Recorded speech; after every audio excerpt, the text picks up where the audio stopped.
light of your love is shining in the midst of the darkness shining.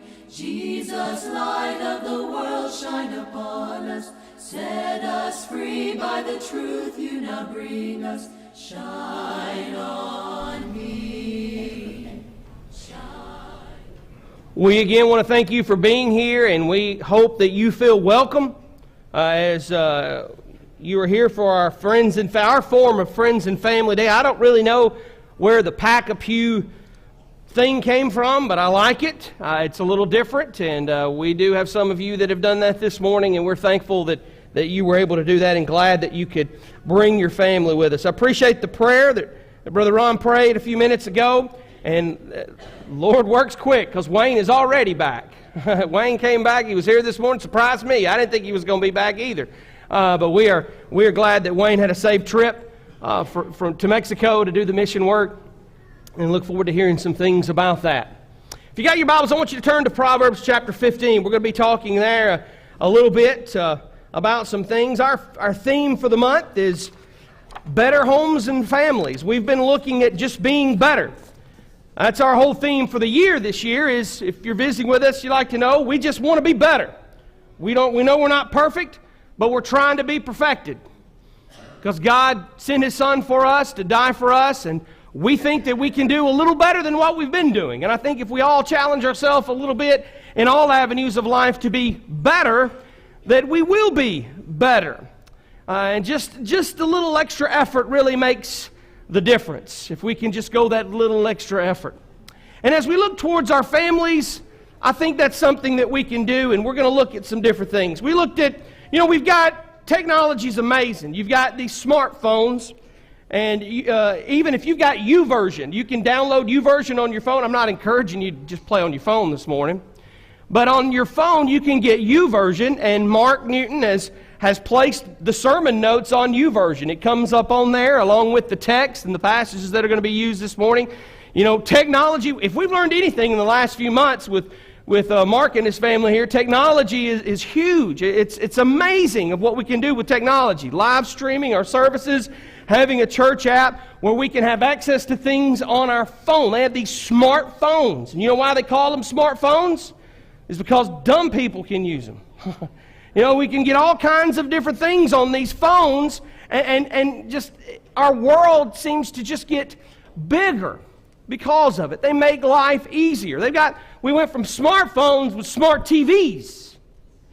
We got these smart TVs where you can, click the app on your television. You can put apps on your television if you have the internet connection, and you can do all kinds of things from your television. Smart TV, and there's even talk of a smart husband. Yeah, the prototypes of a smart husband's out there. But on every situation, that has failed. But we do have smart homes now. Lord, please forgive me for putting that script on the screen. Well, Marty, Chris, and Jason, I am so sorry. No, I'm not. I thought it was nice. That's a nice picture, you guys. When we look at our homes, we have smart homes up there now, where you can connect your phone, your home to your phone, where you can raise and lower your shades from your phone. If you're sitting on a beach somewhere, you can change channels on your television for your dog on your phone. You can lock your doors from your phone. You can adjust the thermostat from your phone. They got all these kinds of things that you can. I even found one where you can adjust the water pressure from your phone on your home. That's crazy. That's crazy that you can do those kinds of things. I want us to look at a smart home. I want us to look at what the Bible says about having a smart home. I talked with Eddie and Alicia this week, and when I told them what I was thinking about doing this week, they said, well, you got this quote from Laura Ingalls Wilder right here. You had to put that picture up. About how home is the nicest word there is. We understand that. We understand that concept, that the home it's a nice place to be. And how many of us haven't said, man, I just want to go home. I just want to be at home. And we love to stay at home. But, home is not necessarily a good place for some. Home has not been a good place for a lot of people for a lot of different reasons. In fact, a lot of people try to steer away from going home because there's all kinds of abuse that happens at home. As a matter of fact, I pulled up a couple of these numbers just to give you the idea. 2014, Women's Health Magazine, 40% of couples are not happy with their marriage. 40% of couples are not happy with their marriage. One of the factors to that, believe it or not, is technology. Same study, 2014. 1 in 4 women have been abused by a boyfriend or spouse. 2014, state agencies reported 702,000 children have been abused or mistreated at home. That's enough to fill Bryant-Denny 10 times. Home, for some people, it's not really a nice word. And I think God in His wisdom, when He wrote this, when Solomon wrote this from the inspiration of God, this passage in Proverbs, I think God knew. No, I know God knew that the home was going to deteriorate. It hasn't really deteriorated. There's always been factors. There's always been some homes that have been problem homes and troublesome homes and delinquent homes and families that have been messed up. The reason why is because people are in those homes and people are imperfect. We all have problems. We all make mistakes, if you notice the sign. We all have our issues and we make up the family, and there are no perfect families. And if you look at this passage, you're going to read, and it doesn't necessarily have to relate specifically to families, but when you look at Proverbs 15, these are the words that you see. Listen to this. Verse 13, sorrow. Verse 15, afflicted. Verse 16, trouble. 17, hatred. 18, strife. Disappointed or disappointment in verse 22. These are all synonyms for stress and tension and pressure and things that we have within our homes that do the exact opposite of having a smart house, smart home. So I want to use this passage and just look at a couple things this morning of what we can do to develop a smart home God's way. To look at what God has to say from this passage about some things that can help our homes to try to be better than what they are. After all, that's all we want, is just to be a little better. And the first one that you're going to find here is we're going to look, and it's going to be in Proverbs 15, verses 13 through 15. The first one's going to be learn to laugh. That's something so simple. Look at this passage. Let's read it together. In Proverbs 15, verse 13 through 15. Then we're going to skip on over to a couple chapters. 13 through 15. A merry heart makes a cheerful countenance, but by sorrow of heart the spirit is broken. The heart of him who understands and seeks knowledge, but the mouth of fools feeds foolishness. All the days of the afflicted are evil, but he who has a merry heart has a continual feast. Now skip on over to chapter 17 for just a second, in verse 22 of Proverbs 17:22. A merry heart does good like medicine, but a broken spirit dries up bones. In both passages here, that phrase, broken spirit or broken heart or having the spirit broken, is used in the term of having a merry heart. That if you don't have a merry heart, you've got this spirit that is broken, a broken spirit. What that means is this. The spirit of a man is a wellspring of his life. And when the spirit is broken, that means you have lost your passion. You've lost your zest. You've lost your enthusiasm. And when you have lost those things, you are more likely to give up.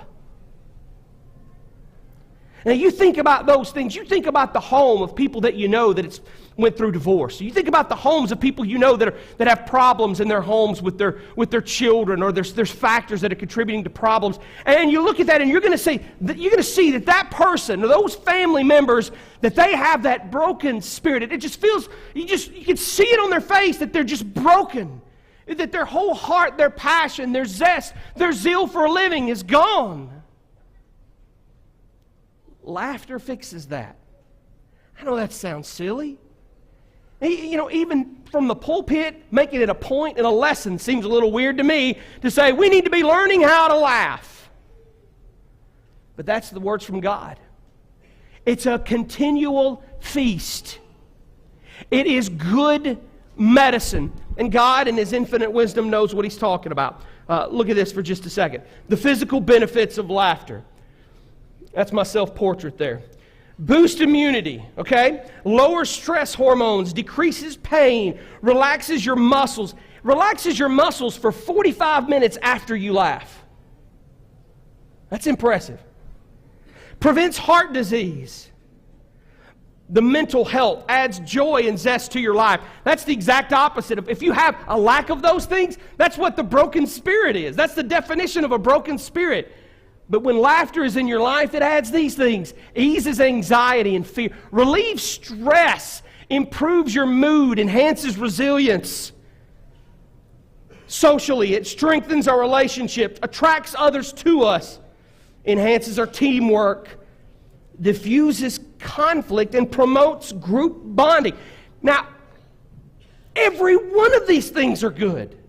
That's the point. And all of this is brought about by something as small as laughing. God says we need some laughter within our homes. Now that laughter, I'm not saying that laughter needs to come at the expense of the other people in the family.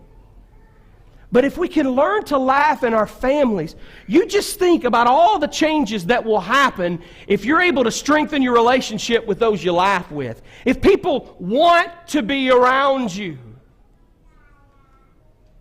instead of not wanting to come home for fear of what dad's going through or fear of what mom had to deal with today. It diffuses conflict. If you have conflict, and you have someone make a joke, or you're able to laugh, it lightens it. It's just one simple way, a gift. Laughter is a gift that God has given us to use, not just in life, but specifically in our home, that will help with these things. And if you look at the factors that make a home unhealthy, that make a home harmful, that causes the abuse, that causes the unhappy marriages, you're going to have these factors that are really high. Anxiety, fear, stress, mood's not going to be good. You're not going to have a result. You're going to want to give up. You're going to have stress. You're going to have all of these things. But a smart home, when we look at the text again, go back to Proverbs 15 and read it one more time with me. A merry heart makes a cheerful countenance, makes us smile, makes us happy. The heart of him who has understanding seeks knowledge, but the mouth of fools feeds on foolishness. I think there's a reason why I put that verse in there. He has a passage on laughter. He has a passage on having understanding and foolishness, and then he has another passage on laughter, the merry heart. He has those things sandwiched in that one thing of seeking knowledge, but the mouths of fool feeds on foolishness. That means to me, when I read that, people are going to look at that passage and say, well, that's hogwash. That don't mean anything. That's not going to fix my marriage. That's not going to fix my home. That's not going to fix my life. That's not going to help matters at all. And God says when you read this, it's a continued feast. It's going to help the broken spirit. But sorrow is going to come with that broken spirit. And the mouth of fools is the one that feeds on foolishness if you don't want to listen to it. Smart home is one where God has given us a little gift of laughter to use. Smart home cultivates contentment. Now, the first point was nice. It was a feel-good point. Makes you feel good, makes you think happy thoughts. And this one steps on our toes. Cultivates contentment. Look at the passage here. Chapter 15, verses 16 and 17. Better is a little with the fear of the Lord than great treasure with trouble.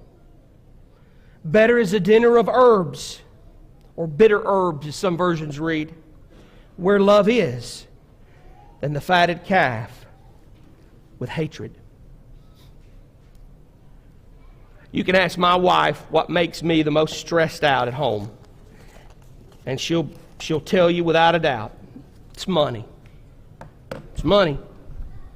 I think that's the same thing with a lot of us. We struggle with things. We struggle with things financially, just like everybody else does, because you know why? We all make poor decisions at times, don't we?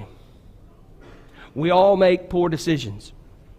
I was talking with a man the other day about fundraising. He was talking about raising funds, and I just asked him, how hard is it to raise $1 million in a year?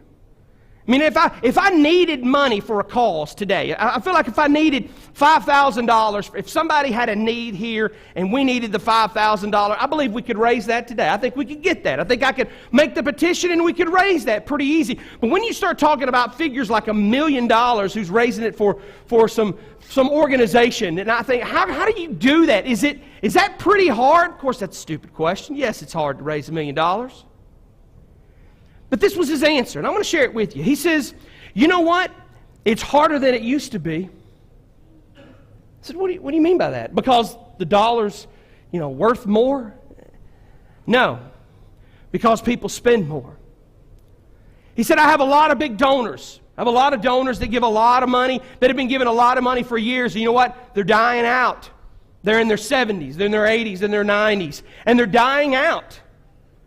He said, you can look at any given week, there's going to be 3 or 4 of the donors that I have that have been contributing to this organization for years, but they're dying out. And these aren't just your $10 a week, $100 a month. These are your big contributors. And he says, but I don't have any of those that are coming up in the newer generations.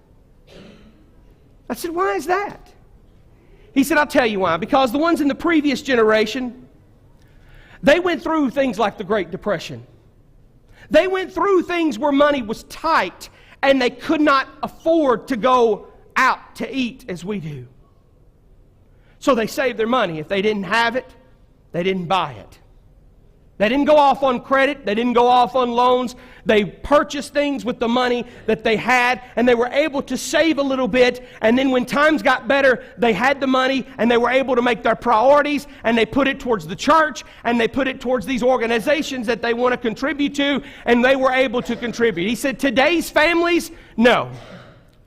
They're maxed out on credit. They're living beyond their means because they want to keep up with everybody else.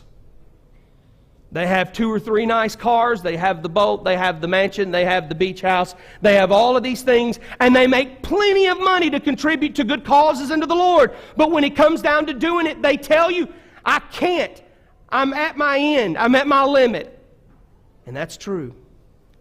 Because they're not content. Man, that hurt. That was a sad commentary on things, isn't it? When we look at how things are, when we look at the way things are and we feel like that we have to just keep up with the Joneses to have things, we're not breeding contentment in our country, much less our churches, much less our homes. But contentment is one of those things that's going to make for us to have a happy home, a smart house. Look again at the text. Better is a little with the fear of the Lord than great treasure with trouble. We understand that, but here's one that we might not follow through. Better is a dinner of herbs where love is than a fatted calf with hatred. Some of your versions here are going to be a little different. I want us to look at that for just a second. Bitter herbs. Some of you have vegetables. You don't have anything bitter about it. It just says vegetables. I like vegetables. Some vegetables are good. I can go to Cracker Barrel and get a vegetable plate, and it's really good. And I can have that. Sometimes I'd rather have that than the fatted calf, than the beef. That's not what this means. This text means when you look at the herbs or vegetables as it translates into the original language here, it's a greenish, yellow, sickly vegetable. So what you're looking at is you're looking at something that has been picked out of the garden, that has sat there on the porch for days and days and days, and it's turned color. It's soft. It's got a little mold to it. That is your meal. And the passage says that sometimes that even if you just have that, better is a dinner with herbs, these sickly vegetables where there's mold. Sometimes that is better if there's love in that than a great feast where there is going to be hatred, discontent, arguing, fighting. Solomon's trying to tell us something here. We don't need all of those things that we think that we need. And this is coming from a man who had all of those things. What we need is love in our homes. What we need is our faith in God, a belief that can carry us through. That is how we have this smart mindset toward our homes. Look at these passages. There's just a few here that I want to share with you. 1 Timothy 6 through 10. Godliness with contentment is great gain. And we know these passages. For we brought nothing into this world, and we cannot take anything out of this world. But if we have food and clothing, with these we will be content. But those who desire to be rich fall into temptation, into a snare, into many senseless and harmful desires that plunge people into ruin and destruction. For the love of money is the root of all kinds of evil. And I always feel like we have to preface that when we read that verse, you know. It does say money is. Money's not the root of. Money's a medium of exchange. Money is nothing without the thought that's behind it. But the love of it is the root of all kinds of evil. It's through this craving that some have wandered away from the faith and pierced themselves with many pangs. Philippians chapter 4, verse 11. Not that I'm speaking of being in need, Paul says, for I have learned in whatever situation I am to be content. I know how to be brought low and I know how to abound. And in any and every circumstance I've learned the secret of facing plenty and hunger, abundance and need. I can do all things through Him who strengthens me. Letting us know then and there that our lives will be better when we learn how to be content. Luke tells us, chapter 12, verse 15, that a man's life does not consist in the things that he has. That's what a smart home is built on. Too many of us buy things we don't need with the money we don't have to impress the people we don't like. How true is that? Smart homes, one that learns to laugh, ones that there's contentment there, and one, finally, as we look here, one that alleviates anger. See, you like how I just build that? I caught you with the laughter, and now I got you with the contentment where it hits your pocketbooks, and now I'm going to get you with your temper, because it hits us all, doesn't it? One that alleviates anger. Look in the text. Back to Proverbs chapter 15, verse 18. A wrathful man stirs up strife, but he who is slow to anger allays contention.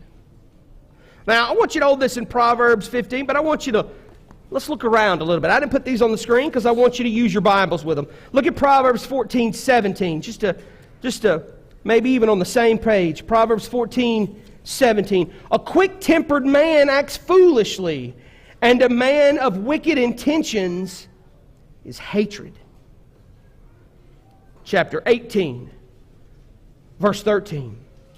He who answers a matter before he hears it, that means you're so angry you won't let somebody finish what they're saying. You're thinking of your quick statement you're going to give back. Looking at it there in verse 13. He who answers a matter before he hears it, it is folly and shame to him.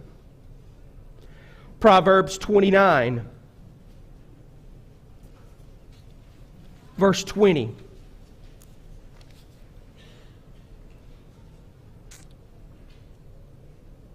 Do you see a man hasty in his words? There is more hope for a fool than for him. The lesson here, when you're learning to alleviate anger and making for a home that's smart, where things are smooth and makes life easier for you and makes God pleased. The secret to that, if you didn't notice it, in those passages, those 4 passages read, has to deal with your tongue. Has to deal with what we say. We got to be careful. How we use our tongues. How it gets us into trouble. Look here, back at Proverbs 15. Look at verse 1. A soft answer turns away wrath, but a harsh word stirs up strife. I can't even say that because I feel guilty of it. A harsh word stirs up strife in our lives. We cannot allow ourselves to take the bait. We cannot allow ourselves to give into those things. We read later on in Ephesians chapter 4, to be angry and sin not. And here's the thing, I hear people say, you know what, the situation is so stressful I can't control my tongue, I can't do it. Because when the situation is so stressful, these things just fly out of my mouth and I don't even realize they're coming out and I can't stop it. But you ever had that happen to you when you just can't stop it and you're going all off just like a weed eater all over the place, just belittling somebody, letting them have it for some reason, and then the phone rings and it's somebody from work or church and you pick it up and you say, hello? Hey, how are you? You can control it because that just proves it. We need to be home. We need to have our homes be a solace for us to where we alleviate the anger in them. And if we can do that, we can help ourselves have better lives. Learning how to laugh. Learning how to be content with our things. And then finally, as we look at that, learning how to alleviate anger. Go back to Proverbs chapter 15 as we close out. Verses 22 and 23 of Proverbs 15 sums up the whole thing. Without counsel, plans go awry, but in the multitude of counselors they are established. A man has joy by the answer of his mouth, and a word spoken in due season. How good is it? Now skip on down to verse 33. The fear of the Lord is the instruction of wisdom, and before honor is humility. As we look at ways that we can help, as we look at ways to help our homes become smart homes, that's our theme for the month, making our homes and families better. Let's learn how to do a few of these things. Let's learn how to laugh a little bit, okay? Let's learn how to laugh at ourselves. Okay, and when we do that, let's really start teaching parents contentment as best we can. And not just by our words, by our actions and how we use our funds and how we use our money.